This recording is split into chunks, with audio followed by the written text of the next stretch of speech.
ಸರಿಯಲ್ಲ. ಈ ದಿನ ಮೊದಲನೇದಾಗಿ ನಮ್ಮ ನೆನ್ಮಂಗ್ಲದ ಹಾಲು ಒಕ್ಕೂಟದಂಥ ನಮ್ಮ ಹಿರಿಯರು ಆಗಿರ್ತಕ್ಕಂಥ ಶ್ರೀಯುತ ಬೈರೇಗೌಡರು ಮೊದಲನೇದಾಗಿ ಅವರಿಗೆ ನಮ್ಮ ರಾಯರಪಾಳ್ಯ ಮತ್ತು ಕಸ್ಬಾನ್ ಇಜ್ಗಲ್ಲು ವತಿಯಿಂದ ಅವ್ರಿಗೆ ಅಭಿನಂದನೆ ಸಲ್ಲಿಸ್ತೀವಿ.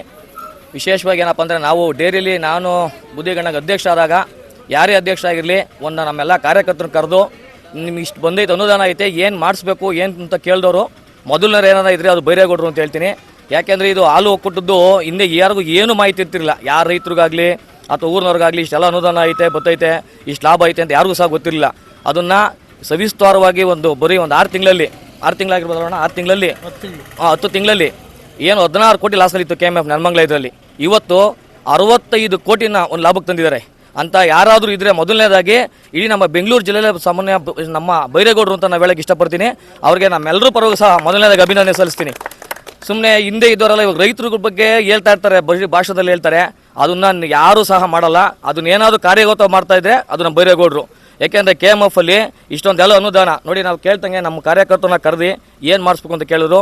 ನಾವು ಕೇಳಿದಾಗ ಮಂಜಣ್ಣ ನಾವು ನಮ್ಮ ತಾಲೂಕಲ್ಲಿ ಇರತಕ್ಕಂಥ ಎಲ್ಲ ಕಾರ್ಯಕರ್ತರನ್ನ ಕರೆದು ಏನು ಮಾಡಬೇಕು ನಮ್ಮನ್ನು ಕೇಳಿ ರೈತನ್ನ ಮತ್ತು ಸಾಮಾನ್ಯ ಕಾರ್ಯಕರ್ತರನ್ನ ಕೇಳಿ ಮಾಡಿದಂಥವ್ರು ಬೈರೇಗೌಡರು. ಅವರು ಹಿಂಗೆ ಐಮಾಸ್ ಲೈಟ್ ಬೇಕು ಅಂತ ಹೇಳಿ ಕಸ್ಮಾನಿಸ್ಗಳಿಗೆ ಅವಾಗ ಒಬ್ಬಣ್ಣವ್ರಿಗೆ ಮತ್ತು ಅಧ್ಯಕ್ಷರಿಗೆ ನಾನು ಕೇಳಿದೆ, ಇವ್ರ ಪಟೇಲರು ಅಂತ ಅಧ್ಯಕ್ಷರಿಗೆಲ್ಲ ಬೇಕಣ್ಣ ನಮ್ಮೂರಿಗೆ ಅಂತೇಳಿ. ಮೊದಲನೇದಾಗಿ ಗದ್ಯಂ ತಾಯಿಗೆ ಹೇಳಿದ್ದು ದೇವಸ್ಥಾನದಲ್ಲಿ ಮಾಡಿಸ್ಕೊಡ್ತೀವಿ ಅಂತೇಳಿ. ಅದೇ ಥರ ಅವರಿಗೆ ಈ ಒಂದು ದೇವಸ್ಥಾನಕ್ಕೆ ಐಮಾಸ್ ಲೈಟ್ ಹಾಕ್ಕೊಟ್ಟವ್ರೆ. ಅದೆಲ್ಲ ಕಾರಣ ಆಗಿದ್ದು ನಮ್ಮ ಶ್ರೀಯುತ ಬೈರೇಗೌಡರಿಗೆ. ಅವ್ರಿಗೆಲ್ಲ ನಮ್ಮ ಗ್ರಾಮದ ಪರವಾಗಿ ಅಭಿನಂದನೆ ಸಲ್ಲಿಸ್ತೀವಿ. ಈ ಗ್ರಾಮದಲ್ಲಿ ಇಲ್ಲಿನ ಮುಖಂಡರು ಎಲ್ಲ ಬಂದು ನಮಗೂ ಕೂಡ ಒಂದು ಲೈಟ್ ಬೇಕು ಅಂತ ಹೇಳಿದರು. ಅವ್ರಿಗೂ ಕೂಡ ಮಾಡಿದ್ದೀನಿ. ಇಲ್ಲಿ ಇನ್ನೂ ಬಿಲ್ಡಿಂಗ್ ಸಮಸ್ಯೆ ಅಂತ ಹೇಳ್ತಾವ್ರೆ. ನನಗೆ ಇದುವರೆಗೂ ಅದರ ವಿಚಾರದಲ್ಲಿ ನನಗೆ ಗೊತ್ತಿರಲಿಲ್ಲ. ಅದೇನು ಸಮಸ್ಯೆ ನೋಡಿ ಪರಿಹಾರ ಮಾಡೋಕ್ಕೆ ವ್ಯವಸ್ಥೆ ಮಾಡಿ ಅದನ್ನು ಉದ್ಘಾಟನೆ ಮಾಡೋಕ್ಕೂ ಕೂಡ ವ್ಯವಸ್ಥೆ ಮಾಡ್ತೀನಿ. ಅದರಿಂದ ಈ ಸಂಸ್ಥೆಯಲ್ಲಿ ಬರ್ತಕ್ಕಂಥ ಹಣಗಳನ್ನು ದುರುಪಯೋಗ ಮಾಡದಿರೇ ನಾವು ಒಂದು ಎಲ್ಲ ಕಡೆ ಇದೇ ಥರ ಆಗಿ ಇನ್ನು 5 ವರ್ಷದಲ್ಲಿ ಇನ್ನಷ್ಟು ಪ್ರಗತಿಗೆ ತತ್ತೀವಿ ಅಂತಕ್ಕಂಥ ಮಾತನ್ನು ನಾನು ಇವತ್ತು ಹೇಳಿದೆ.